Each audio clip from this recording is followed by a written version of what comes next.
Warning: the following program may contain material not be suitable for all audiences. Listener discretion is advised. The borders of space and time have opened once again, and transmitting from the mountains of West Virginia, it's time once again for Let's Find Out with Diego. The universe is waiting for you. Wake up and remember. On this episode of Let's Find Out, our guest has over 36 years of experience and 1,000 plus residential investigations. He has spent a lifetime confronting the darkest hauntings and demonic phenomenon. Now, he's pulling back the curtain in his new autobiography, Living Life Haunted. Get ready for an unfiltered look at the emotional toll and hidden dangers of a life spent in the shadows. We will explore with the man behind the research and investigations. All this plus more. Please welcome our good friend and author of the book, Living Life Haunted, Dr. Bill Slevin. Dr. Slevin, my friend, welcome back to Let's Find Out. Yes, thank you. Thank you so much for having me on. Oh, absolutely, my friend. I know that last year we had something set up, but I think it kind of lucky for you, unlucky for me, for however you want to say it, that your book just dropped and then you were just busy out there promoting the book and doing the signings. How's that been going? Yeah, that's been after September. It was a little hectic. I was running around to a bunch of horror conventions and festivals that they were bringing me into. I was all over Florida. They took me to Canada, Tennessee, all over. It was a lot of fun. Man, well traveled, and I know because I know you're very well known also on television as well, because you've done different programs, different episodes with different. I think you were on Discovery not long ago. Was that right? Yeah, I was on one of their shock docs called The Devil's Academy, which was it was about a 2-hour documentary about a mass possession of a high school in Miami in 1979. Really, really interesting story. There's something about the 70s. Because some of the most messed up things happened back then. And, you know, I was born in the 70s, but I was raised in the 80s. Even in the 80s, a lot of weird stuff happened during that time. And normally, the way I set up the show, my friend, I had a question. I usually do the old coup de grace and finish it towards the end. But I think I'm going to start with this question. Sure. I think it's the most important one. And I'm going to try to be a little different because I know you've done a lot of interviews, and I want to make sure that I don't want to bore you. Some of the same questions you get all the time, but I might run into the danger. I might do that, but no problem. So we're definitely going to get into Living Life Haunted here in a few minutes. When I'm going to bring up this statement because it's on the cover of your book. Sure. And it's a very powerful statement. It's a one-liner towards the end of the cover. As follows: I've walked where others won't and faced what most never will. That is a very powerful sentence, very short and to the point. When you wrote that, because it seems that it kind of just came from the heart and just came out. What does that mean to you? So for me, being involved on the demonic side of things, which is, very different than what people see on the TV and people going out there and learning how to ghost hunt and all that. For me, it's different. I've been part of things that most people will not experience because the demonic side of it is very rare. It is out there, but it is very rare. And when I say, that most won't, is I can tell you this: the 7 confirmed cases I was on, demonic cases, every one of those teams that had called me in to help assess, they never worked in this field again. They stopped, dead stopped, because they experienced things they didn't think they would experience. And they learned that it's not just about you, that when you're working with the demonic, it can go through you to your family, to people, close to you. So it's more of a dangerous side of the work. Speaking of that side of the work, is you've been involved in over 1,000 investigations. The percentage of those talking about being demonic or demons are very low. Yes. And when I've seen, and I watch very little television. I just don't have time. Just like you're writing books, you're doing the events. There are those out there that I think what they're trying to sell, but they're purposely looking for demons or trying to conjure demons to get some sort of reaction. That is not something a normal paranormal investigator would do, right? No, definitely not. I mean, it's one of the things where like real investigators that are out there doing research and out there going to people's homes and helping people, they're not going to go in and provoke things and stir things up and try to, we're hoping it's not a demon. Our goal is to hopefully go in there and find a natural cause or something that does not point to that. Because it's different than what you see, You're very well studied when it comes to demonology, and you've been at this for a very long time as well. But you have partners, you have friends that probably seen the same or even more than you have. Right. When it comes to demons, and this is one of those topics that might be sensitive to some, and I'm not using this as an entertainment tactic to say, I'm going to put in the description of the show, Dr. Bill Slevin versus the demons. I'm not trying to get clickbait. Right. Is there a certain part of the world that has more activity when it comes to demons? Because I'm thinking since this country's still fairly young, even though we have ancient peoples here before, it seems something that happened more on the other side of the globe. That's a tough question, honestly, because like ghosts can appear anywhere, and we know obviously places in Europe and think they've been around a lot longer than us, so there's a lot more history there. But with demons it's different because, and again, this is my beliefs, that there's other people that will have very different beliefs when it comes to demons, but for me a demon has to be summoned in. So it has to be called in, and maybe not on purpose, maybe using Ouija board, seances, black magic, maybe they are being summoned directly. Somebody has to call them in. So I can't say that there's a certain area that might have more demonic activity, because I think it's wherever the people are calling it into. It doesn't matter. I mean, you have a longer history over in other countries, but I don't know if that really makes much of a difference. And that's a very fair answer, because in a way, people from around the world can bring these practices here in the United States, so they can just conjure up anywhere, depending on what there is that they're using. And I was going to say, maybe just one thing, maybe like in certain countries where, and I'm not trying to label anything, you look at like Haiti, there's a lot of voodoo over there. So areas like that, they could have possibly a higher rate, just because there's so much of it being used in one central area. Right. And that makes sense. Now, not that I recommend anybody trying to summon anything. Right. You don't want that kind of result in your life. No. What are they looking for?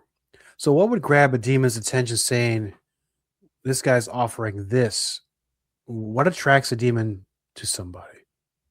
Well, again, in my opinion, demons are there for one of two reasons. They want to harm you or have you harm somebody else. So that's their goal, is just harm. So, they're looking for somebody, obviously, that is willing to let them in, but they're also looking for people who are a little already oppressed, in my opinion, because like that's why we say 70 to 80% of our cases are not paranormal related. They're mental health, addiction, fear, grief, trauma, all types of things. But they can mimic each other, and the people with mental health can actually be a little more susceptible sometimes to things like that, because again, they're already a little oppressed. So they look at it like they may be easier to take over. So I think that's more what they're looking for. They're looking for somebody that's easy to let them in and open the door to have them there and acknowledge them. So somebody could be an easy target or an easy vessel for them to be in, and and it's normally not just one, because it can be multiples, right? Yes. Yes.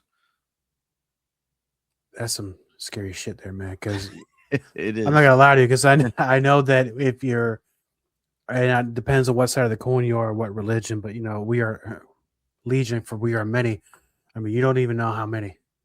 Right. And that's the thing. I mean, every religion has something, I was raised Catholic, we have demons, the Jewish faith, they have divics, the Muslims have jinns, but all in all, what are they? They're all demons. They're all the same thing, so yeah, your faith plays into it a little bit, but it's what I tell people is when you see these things on YouTube and TV and everything, where the people are laughing like, yeah, I did a demonic case. Oh, it was funny. It was this and that.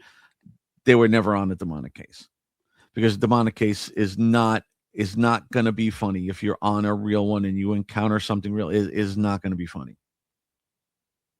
No, I've had conversations with different people, and it is not for entertainment purposes. Right. And you could be running a risk of not only of your spiritual life, but your health, your physical life can be also impacted by these types of dealings with these things. Right. If you don't know what you're doing and you're in a person's home, you're putting yourself in danger, your team in danger, the client in danger. It's a lot. If you don't know what you're doing, you have to be careful with stuff like that, because there's things I saw that I never in a million years thought were real. I thought for sure this was just done for TV, things like that. But, luckily it is rare. I don't look forward to those type of cases. I do them to help people, And that's one of the things, I think last time when we had a conversation, the goal was to help people and to find resolutions. We also mentioned that it's not always a spirit, it's not always a demon, it could be something completely different. And it's good to come at these locations and investigations with an open mind, because you don't want to just say, well, obviously it's a spirit at X, Y, Z. It could be anything in the house. And I think that's what makes it better, in my opinion. Now, being that you've done so many investigations, and I'm only assuming, I don't know, you come to a point where you started cataloging each investigation. And out of these investigations, I know there might be several that always stay trapped in your memory banks. You still think it's like, whatever happened to little Bobby back in whatever. Is there, without naming names, if you don't mind, is there a particular case that every once in a while you get up in the morning, have your coffee, and you're like, I wonder how this guy's doing, or what happened to these folks? It's funny. That's one of the things I always explain to people, and it's something I kind of talk about in the book a little bit. There's a lot of stuff we take with us after a case. Not always the bad part of it. Sometimes it's just a connection to the families, and wondering how they're doing, wonder if they did something to bring it back. A lot of cases, we stay in contact with the family sometimes for years, and then some people we will go and check in on. There's one case I talk about in the book with a girl that was into astral projection, and I probably contact her a couple times a year just to see how she's doing. She was from Boca over here, and it's things like that. We do stay in contact with a lot of people. A lot of the cases are quick and simple, and it's not something that you get so attached with them. But a lot of the families, though, you go in there, especially when there's kids and they're scared and you want to help them. Yeah, you try to stay in touch with them. I would assume you would, because sometimes things do come back and you have to go back and do it all over again, right? Right. Yes. We tell people it's not always just we go in, we cleanse something and whatever, and it's gone. If it's something that is being caused by something you're doing, like let's say you're playing with a Ouija board and you bring something in, I'm not saying demonic, just anything. If we cleanse it, get it out of the house and help you understand how to, cleanse yourself, but you go use the Ouija board a week later, you could bring it right back. And that's like one of the cases that's in my book with the girl with doing the astral projection. She kept bringing it back because she kept doing it for a bit. Was she addicted to using this Ouija board? She was looking. She was doing astral projection, and she was trying to find somebody that she knew that had been killed, that was into bad stuff. He was into really bad dark black magic and stuff. So yeah, she kept looking for him. Okay, I mean that's a pretty interesting pen pal to want to have. You know, it's like writing a guy in prison. Hey, how you doing? And then they come visit your house. They have your address. I guess same thing with astral projection. You can get into an avenue, make contact with this thing, and it may not be the result you want. Right, because what she was doing was she was going into a thing called the astral plane, which is believed to be kind of like a purgatory in a way, which is supposed to house a lot of people. So you go there looking for somebody, you don't 100% know who you're actually getting that's going to, respond to you. It may not be the person you're looking for. And now on the topic of astral projection, yeah, I assume that would be a very hard skill to do. Is that something that anybody can do, or do you have to be really into that type of discipline or know what you're doing? I would say it's for anybody, but you do still need some of that discipline and that deep meditation and just a grounding in order to get into that state. If you can't do that, it's tough. Like my mind is always racing with so many different things. I'm not the best at meditating. You have to be able to really meditate well and just let yourself kind of go and experience it. Some people get very frightened by it. Some people can't concentrate on it. There's different things, but I think almost anybody can do it if they try hard enough with it and really, attempt it the right way. Yeah, definitely the right way. I'm assuming it takes, depending on the person, they might take something with them. I'm not saying hallucinogenic. Did I butcher that word? Right. Or some sort of potion, or have a couple of shots of bourbon to get you to calm down or to get to that state. You don't necessarily need that, but is that something that kind of goes with that, or? It can. I mean, as long as you take a little bit just to calm you down. But if you get past the point, then you're going to be, astral projecting anyway. So, yeah, it's just a level of it, Sure. And I'm definitely not trying to make light of it, but it kind of sounds funny. I was thinking, you're going to astral project yourself to the restroom throwing up like The Exorcist. Exactly. If you do a little too much of that. Now, I know I'm sorry, man. I'm out of control. All good. I know you're very busy and you're always into something. And I've been following you for a very long time. And I'm thinking, now once you drop the book, Living Life Haunted, when did you find the time to write this? And I'm going to piggyback on that question. When was it the right time to do it? Yeah. That's one of the biggest things. I've been writing that book for 3 years. And the problem was, and I don't think I've said this much out there. Originally, I started writing a book on how to be an investigator, because there's a million out there. I've read almost every one of them, and I never found one that I like enough that I could say this is great from start to finish with everything correct, or at least guided to correct of what I believe. So I started wanting to write something like that. And then I stopped myself and I said, you know what? I need to write and let people know my life story first and who I am before you want to buy a book telling you how to do what I do. Know a little bit about me first. So I turned to that. But that book was 3 years. And the reason was I've had, like you said, it's well over 1,000 cases. I've been doing this 37 years now. And what do you put in? What don't you put in? What's most important? It's not about I'm writing a book to scare people. It's not a story. So it's like what's most important. And I thought, and I went back and forth so many times, putting something in, taking it out, putting it in, second guessing myself of what I want to do. And I came to the decision that I want to make this different. I don't want it just a book of cases. Like, it's not a book of ghost stories. So there are cases in there. There's demonic cases. There's funny cases. There's, sad cases. There's a lot of different things in there, but also in between all that is a lot of personal experiences, things people don't see, like what we deal with outside of a case, the dangers of certain things and how we deal with them. Sometimes when we have to take a break and why, how to ground ourselves. There's so much in there. I wanted people to read this and kind of get a feeling of what it's like to be me, to do what I do. So it took a long, long time. And it was the beginning of last year, right when I got back after New Year's. And I just said, I need to finish this. And I just pushed through, take my instinct of what I thought at this point needs to be in there and just go with it.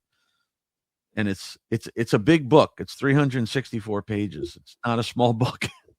No, that's great, actually. For us not only to learn more about you, but it is to learn more about what you've been doing all these years. Now, you mentioned that it took you around 3 years from start to finish. You took a break in between, came back and pushed through. Yes. When you look back through your notes, did it surprise you how much stuff you've done? Yeah. Yeah. Because if you saw the amount of stuff I took out of here and the amount of chapters, like when I started with a chapter layout, and it was probably double or triple this, because I'm thinking, well, when I start writing this, it's going to be only a couple pages, whatever. And then you start writing the actual details of the story in a different light, because I had to learn that because I've never written before. So all I've done is lecture. So lecturing, I can tell you a story in 5 minutes quickly, the basic of the story. But when you're writing, you got to let people be able to see what you're writing. And I learned it was a lot more than I thought. And I had so many things I wanted to put in there that I had to keep taking out, going, I can't put that in. It's too much. If I don't put that in, I got to take this out. And you sit there with all this stuff going, oh my God, I haven't even touched on a fraction of what I've done. And what do I do with all this? Well, you found something to do with it. Now, with some of these extra things that you don't have in the book. Well, I'm going to say that for later. Yeah. Once you finish the book and it's been published, it's out there, and you know a lot of people in this field, probably for decades, many years. Yeah. Old friends, new friends, family members, people you've done cases with.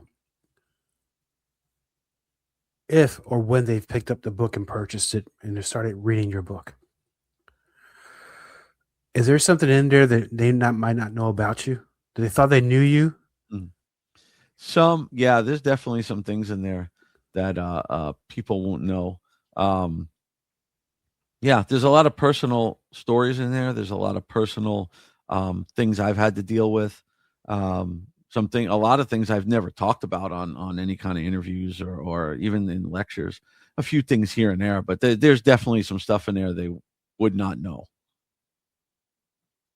But they'll definitely know once they get the book from you, Dr. Bill. Now, yes. And touching on that, because you're talking about, you mentioned some stuff that you left out. Are you going to repurpose some of those stories? I know it's too soon, because you just came out with the book around August and September of last year in 25. Yeah. Are you going to do something with these notes? Maybe a volume 2 or? Yeah, I have, I honestly have about 5 other book ideas in the back of my head of things that all are incorporated into this. Going back to the books about teaching what I do, both from the public side of it, like public investigating, and a separate one for residential, because it is very, very different. And there's not a lot of that out there that explains to you how different those two are. So I'm thinking of doing that. And then I have a couple other ideas with some of my stuff that I would like to do in the future. And as I mentioned earlier, you've been around for a while, kind of like me. I think you and I, we've been around the same decades. Yeah.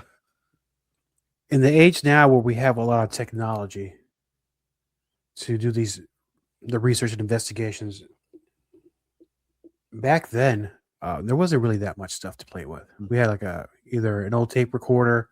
You might have had a big full-size VHS camcorder. Yep. I think they might have had one for Betamax. Who knows? It's a long time ago. Right. In your opinion, was it better then than it is now, having the technology? See, now that's a great question because some people may not know. That's what I do during the day. I have 33 years as an IT director. So I'm a definite technology guy. I love technology, but I love what we had back then because it made people think, it made people research, and now they just there's a lot of, like, I love the equipment. I love playing around with the equipment, but the majority of that equipment would never go into a person's home because it's not reliable. And the advantage I have of 33 years in the technology field is knowing what causes these devices to go off naturally. There's a lot of different things we look for, and it helps me debunk a lot of what we do. But I enjoyed what we had back in, like, so let's say the 80s, early 90s, as opposed to this, just because it was, in my opinion, was more reliable. When, if you have a little device that goes off by detecting energy and it beeps, it's great. If you can figure out what that was, it's coming from some kind of energy. But if you take, back in our day, an actual bell and tie it to a handle of a cabinet, there's really only two things that can cause that bell to go off. Some weird air current, which we're monitoring, or somebody touching it. There's no in between. There's no, the walkie-talkie set it off, the microwave set it off. There's none of that on the old school stuff we used. And I appreciate that more, because even though it went off a lot less than this stuff, when it went off, you were excited about it. And this is what I was hoping you'd tell me. Because I'll follow up on that. Yep. You've had all, I want to say the word devices or yesterday's technology, and eventually we all upgrade. Yeah. Do you still have some of those old tapes and recordings? Have you transferred them over to like MP3s, MP4s? And in the second part of that question, when you listen to those tapes from the past, can you tell us a little bit of what you've heard and where? So I will tell you this. Unfortunately, I don't have a lot of that from way back then, because when I started, I was young. I didn't have money for this equipment back then. A tape deck even back then was a fortune. Yeah. The people I worked with, the teams that I hopped from, here and there up in New Jersey originally, it was all their evidence. So a lot of it I don't have. There were some things I had that I did lose in a computer crash many, many, many years ago, like maybe about 25 years ago when I first moved here. Everything is triple backed up now, especially as an IT guy. I do have some things that have been transferred. It's in my opinion, it's a different sounding. It's different sounding. Like if you did EVPs back then on reel to reel or cassettes, a lot of them did have a different sound than what you get on the digital recorders. There wasn't a lot of that static. There wasn't a lot of you could hear the staticky almost like an album, you know what I mean, but not that crazy static that we get on a lot of the recorders here. I think they were a little clearer,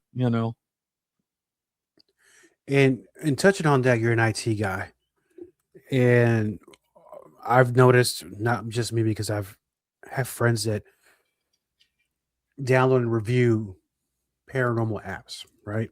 Right. And this is just my opinion, and I might be completely wrong, and most likely I am. When somebody creates an app, a program, or anything, that program is pretty much going to do what that person tells it to do, what it's programmed to do. So I'm thinking that there might be a small issue to where it may not be technically paranormal what it's picking up, but Right. it's using the technology that somebody told it to do to say the words it wanted to say. I don't know. Does that make sense to you? Because I'm kind of talking in my Sure. own circles here. Well, here's what I'll say about apps. So it's not going to be the most popular opinion, but I've never shied away from saying what I feel and, in my opinion, what I know. As a investigator for 36 years and a technology guy for 33 years, do not use phone apps at all, because, like you were saying, they are programmed. So, can an app actually pick something up? Of course. I mean, anything can. They can manipulate electronics. They use energy to communicate. So there is a slight possibility, but the problem is an app, number one, is programmed to do something. You don't know exactly what it's programmed to do. And there's too many natural causes to go against it. So, like, once you use your phone in anything, even people who record, with their phone, yeah, you could take out the recorder and record with it. The problem you have is your phone has many, many apps running in the background that you don't even know about. Even if you put it in airplane mode, there are still things running that can make a little ding, can make a little noise, can make a little vibration that can contaminate anything you're doing on an app. Now, some of the apps actually are programmed to use GPS so they know where you are, active listening to understand what you're asking, and AI to respond to you.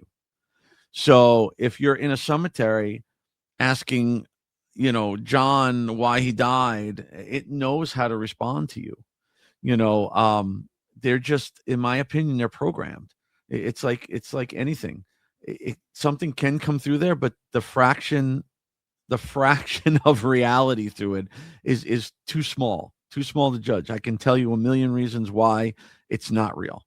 So I tell people, don't use apps. Apps aren't. Plus, if you look at something like, even the real devices, like, let's say an Ovilus costs $500+.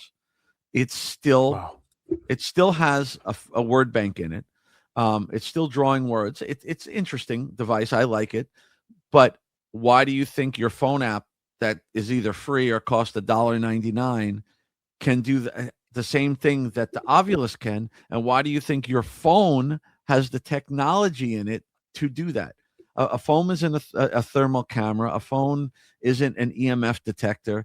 You know what I mean? So how can it be? I'll give you a good example. I used to work for the last 12 and a half years. I was working at a psychiatric drug and alcohol treatment facility. So one day we were playing around with the adolescent patients there.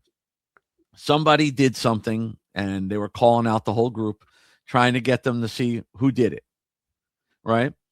So I went and I said, all right, I'm going to mess with them. I got a phone app that is supposed to be a lie detector. Right. Okay. And all you do is you point it at them and you answer the question. You ask them the question and let them answer. And it'll go truth or false, true or false. And we were doing it. And I will tell you this, I can't explain it, because we went around the room and it was like, true, true, true. And then it got to somebody and it said false. And then true, true. And it only picked one person out. And it turned out that was the kid that actually did it. Oh, now I will tell you, that has to be the greatest coincidence I've ever had with something like that. We played around with it again after that with people, like testing it. It's just a random thing because it's programmed randomly. That's why things like Spirit Talker and all those things, they're programmed randomly to sit. The easiest way to do it is take your digital recorder, put it down and let it record, walk out of the room, come back in 20 minutes and stop it and play it back and see what you get. Most likely you're going to get nothing. Put Spirit Talker down, put it on, and walk away for 20 minutes and come back, and there'll be a full-blown conversation on there. Like, get out. Oh my God, it's evil, and there'll be a full-blown conversation going for 20 minutes. So, that's how I look at that. You and I are of the same opinion. Yeah. I remember when I first got the first iPad came out. I think there was one app back then that was meant for paranormal investigations. I don't remember what it was called, but Ghost Radar. I think so. And yeah, there you go. So back then I was like, oh, this is some Right. pretty interesting things. Later down the road, you kind of learn the errors of your ways, but I'm not saying it's terrible. In my opinion, I think maybe it runs to the same thing we were just talking about, just programmed to say whatever it has to say. Yeah, the problem is there's too many natural explanations for it. I always say that the paranormal is the unexplained. If you can explain it, it can't be paranormal. And for something like that, it's too easy to come up with a million reasons why it's not paranormal. Doesn't mean it can't be. Doesn't mean something can't come through there once in a while, because they can. They can manipulate anything, Yeah, I mean, they've been around longer than we have, so they Yes. pretty much do whatever it is they want to do. Exactly. And talking about being very busy with all your projects, you have work, you have projects, you have a book, you're investigating, you're doing shows. Mm. When was your last investigation? As far as public, December 13th, the night of my birthday, we had an investigation at my old office building, and a bunch of us went in. It was a birthday party, but it was also an investigation. That was my last public. Residential, it's been a little bit because I had a lot going on the last few months, between things going on at home, being on the road. So it's been a little bit more toward the summer for residentials, but we get a lot of cases, almost too many that we can't keep up with. That's why I have people, my team is actually spread out throughout Florida, Georgia, Nebraska, Indiana, UK, Italy, and Greece. So we have people all over the place that could take on cases. You're a global force of paranormal investigating, my friend. That's a wonderful thing. And then if you're allowed to talk about it, you don't have to mention names. Sure.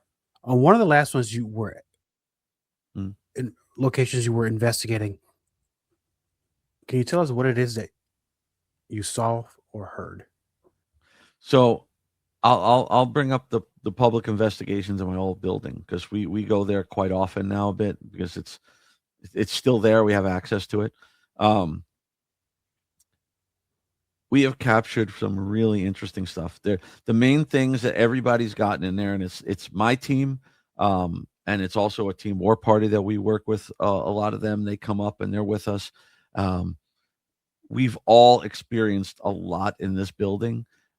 Mostly, we've seen a bunch of shadow people. We've gotten a lot of EVPs, and we've had a lot of great communications with the spirit box using what's called the Delco experiment. And it's confirmed stuff, because there are some people that we believe are there that we know, on top of, whatever else is in that building. And it's been some really, really amazing responses that we've gotten. Great. And when you're out there, not only investigating, but you're signing the books, making your special appearances. Has anybody come up to you and I'm sure they have, and say, hey, I'm having issues here and there. So what I'm trying to get at is somebody talks to you and say, hey, I'm having an issue in this house or this location. Where do I go and what do I do? So for those out there that may be experiencing an issue they don't know, right, how would they contact you and your team? Sure. So for me, my website is billslevin.com. But if you're looking for actual help like that for a possible, investigation, my team site, which is persfl.com, all you have to do is go there and fill out an investigation request form. It'll come right to me in my email. It'll go to me and my admin team. We'll set up, usually within a couple days, we'll contact you and set up an initial interview through Zoom, and set a team of, my team members, which ones we want on that case, and we'll work with you on whatever. We're a full nonprofit. We don't charge a penny to investigate anybody. Everything we do is highly confidential.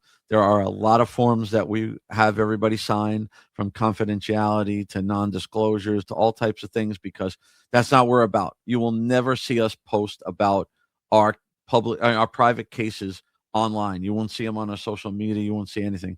The stuff that I talked about in my book is real, but it is not the right locations. It's not the right people's names. And you would have no idea who that was. So I will not ever put anybody's stuff out there without, any kind of acknowledgement from them. No, and that's fair. Like I understand you want to get the story out, but you got to protect the people. You got to protect Right. the locations, and respect the privacy. And I think that's probably why a lot of people contact you and your team, because they know the work that you're doing. You really are trying to help people, and you're not Right. just out there trying to get these downloads and clicks, which is why you're very well respected in the field. And Right. if we're going to look ahead in the future, what are your hopes for the future in paranormal research? Are there any advancements or changes that you would like to see in the field? I mean, you just everybody, I've been doing this again a long time, for decades, and it's like you just are looking for some of that solid proof, scientific solid proof, to help more people understand what's actually going on out there, because there are a lot of people that aren't just doing this for the thrill of it. They're doing to help people, to help research. The more we know, the more we can help people. And that's really what it's about. And also educating people.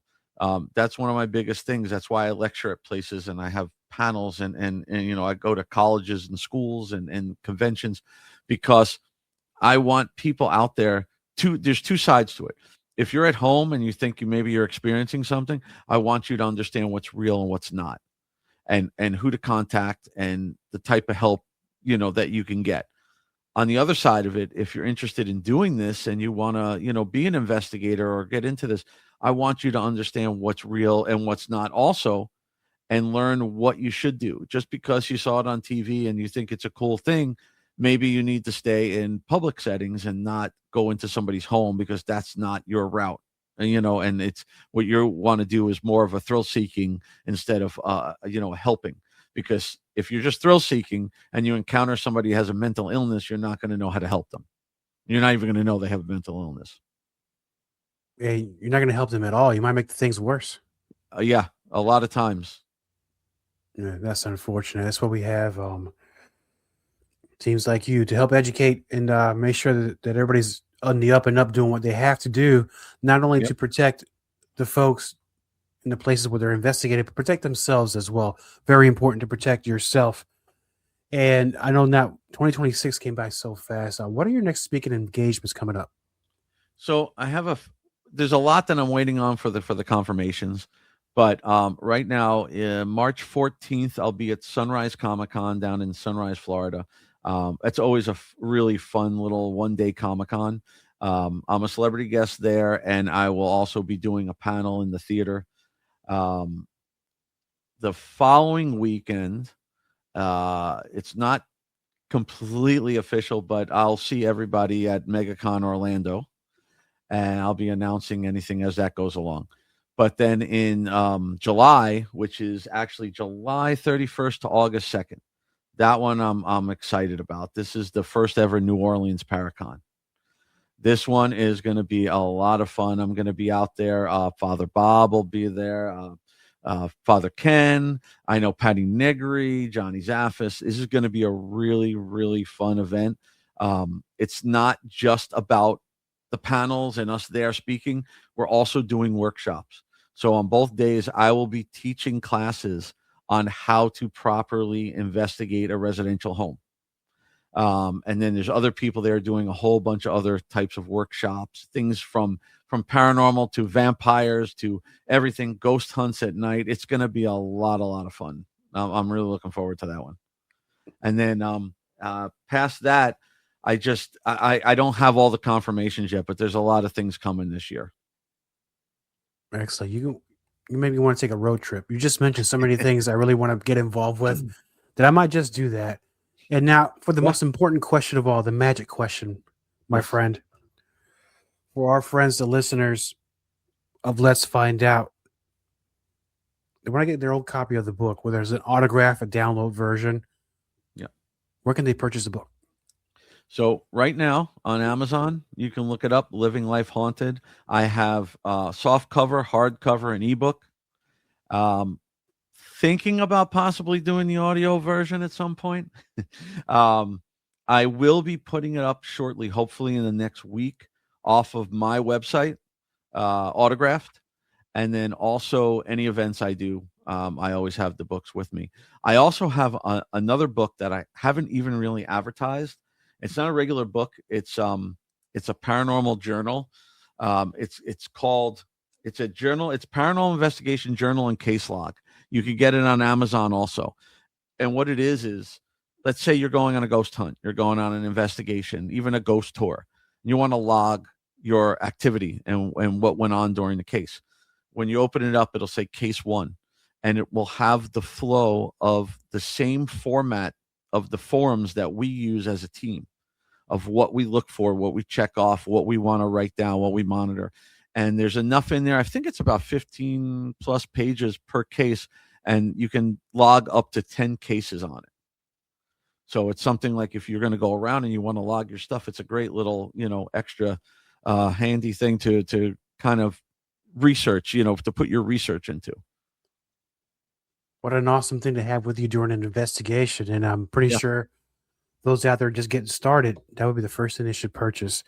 But my friend, I appreciate you coming back on the show. And I know that once the next book comes out, it might even be by the end of the year. I don't know. Sometimes hard to gauge what you're doing. You might get it done by then, but if not, even if the book's not done by then, come back on the show. Let's talk about what you've done throughout 2026. And I'm sure there's some cases that you'll want to talk about and some of the lectures, and let's bring you back on, brother.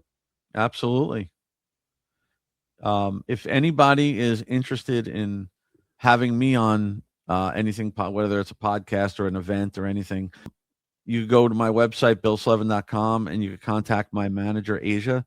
It's asia@methodical.com. If you go to my page, you'll see the bookings page, and it has all her information there.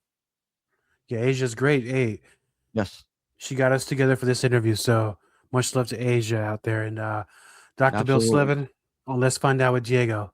Thank you so much, brother. Thank you for having me. Copyright Diego the Podcaster. All content for Let's Find Out is the property of Diego the Podcaster and is served directly from our servers with no modification, redirects, or rehosting. All celebrity impersonators are paid performers. The impersonated celebrities do not endorse or promote any views or opinions expressed by our guests, Diego the Podcaster, or Let's Find Out. The information shared on Let's Find Out with Diego is provided on an as-is basis, with no guarantees of completeness, accuracy, usefulness, or timeliness.